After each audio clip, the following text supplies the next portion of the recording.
I guess, your timeline is sort of very accurate in my experience as a young adolescent, viewing Pitbull breed. Okay, I just want you to know that I started recording this, and I got your permission to do it. It's just not going to be about our business, but it's going to be about your experience and my theory that the American Pitbull Terrier people that are 35 younger, most of them have no idea what is an American Pitbull Terrier. Are you okay with this?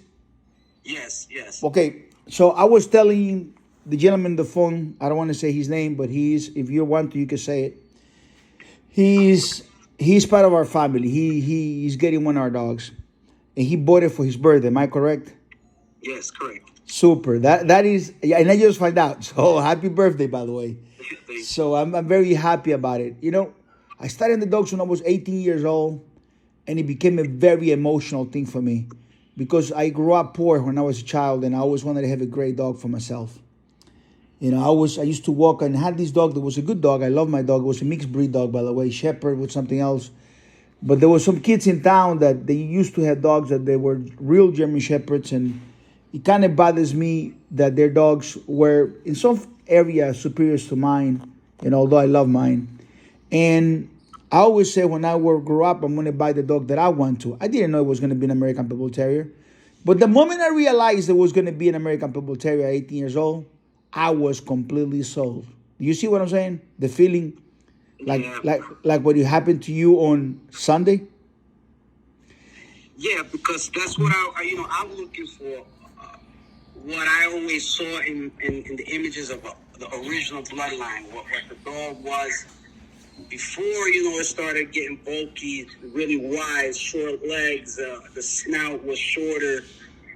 That never was a picture of a pit bull. The transformation, you mean the transformation? You see, for you guys that are listening to this video, before we started recording, we were actually talking about some of the information that we're coming up here with my wife that we're working on. The people that were started getting their dogs back in 1990, especially the guys from 2000 guys. Okay, those guys, sadly, their reality has been distorted. Because they were born and the first dogs they saw, they called them blue nose, they called them bullies, they called them XL, double X's. And when they walk in that street, you are 32 years old, 33, right?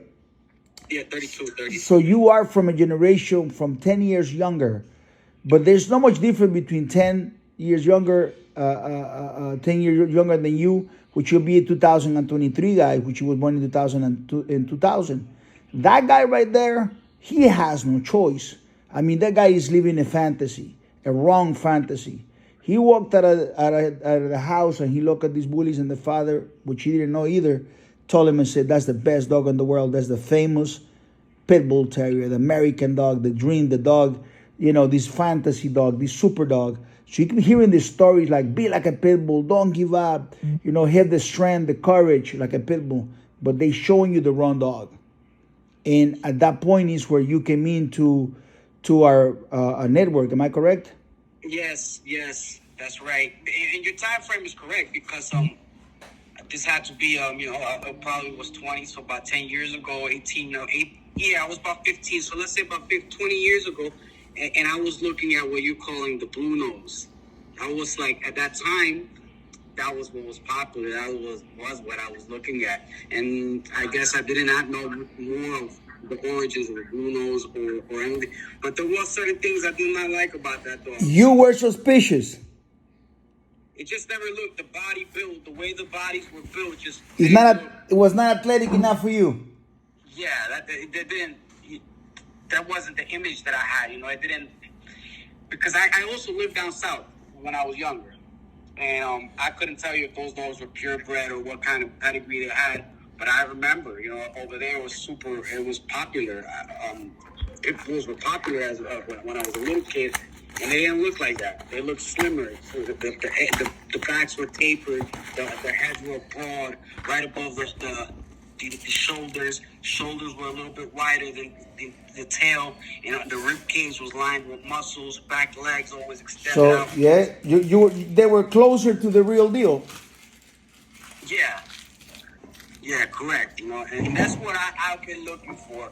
And like I told you Sunday when I had my mutt, he was a red nose mixed with something, wasn't purebred, beautiful dog. But he was a very good mutt, wasn't he?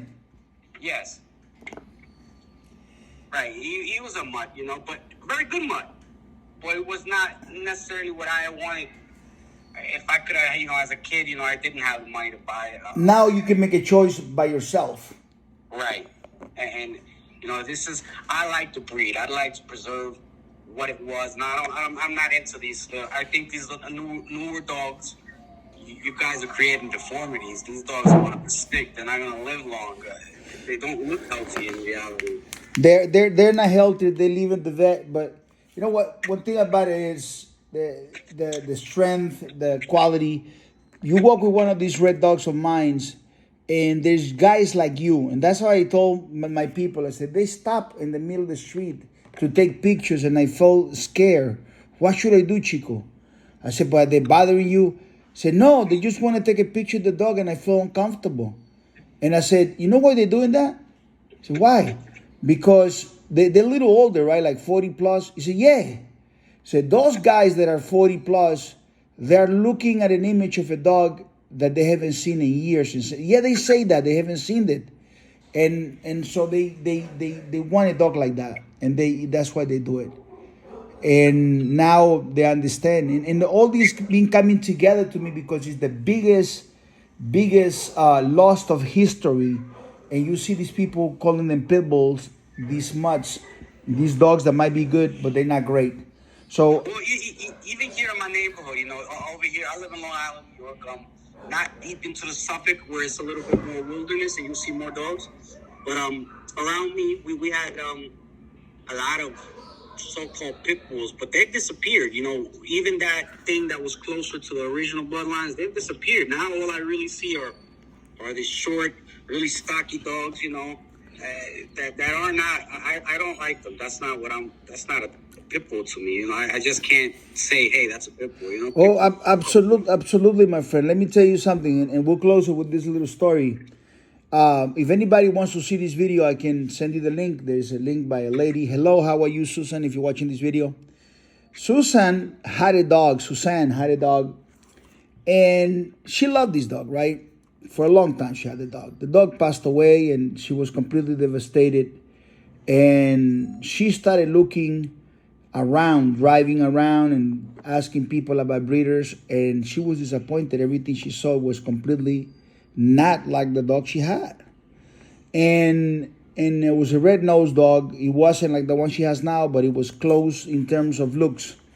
And so she was looking at these double X's, triple X's, all the stuff like this. This is not. They call them Pitbulls, really? No, they're not. She's from Alabama, and she drove 9 hours because she now lives in Texas, but drove 9 hours to Houston to pick up the puppy. And she says, Chico, and she started crying. On the video, you'll see. She says, I didn't want to buy a dog online. I didn't know if I can trust somebody online. So I went on my knees and I prayed to God, please allow me to have a dog and let me find someone that's honest. And she went on her knees. She prayed. The first time she went on the computer, she found me. So I look exactly what I was looking for. So her husband called me the next day. I was working in the yard, and he says, my wife, he told me the story. He said, can you call her?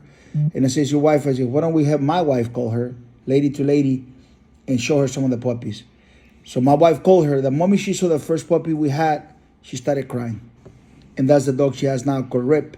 And you can see, if you want, I will send you the link so you can see Rip playing and everything else. Just a sensational, amazing dog. And that is the kind of experience you want to give people. All based in trust, but getting the right dog. You deserve to have the right dog. And with this, I close the video and I continue a conversation with you, my friend. For you guys that had the pleasure to hear my friend talking about the dogs, the world has changed. Am I correct, my friend? I believe it has. I believe it's a rarity to find a pit bull. You find something like that has a name, but I don't think you can find a pit bull.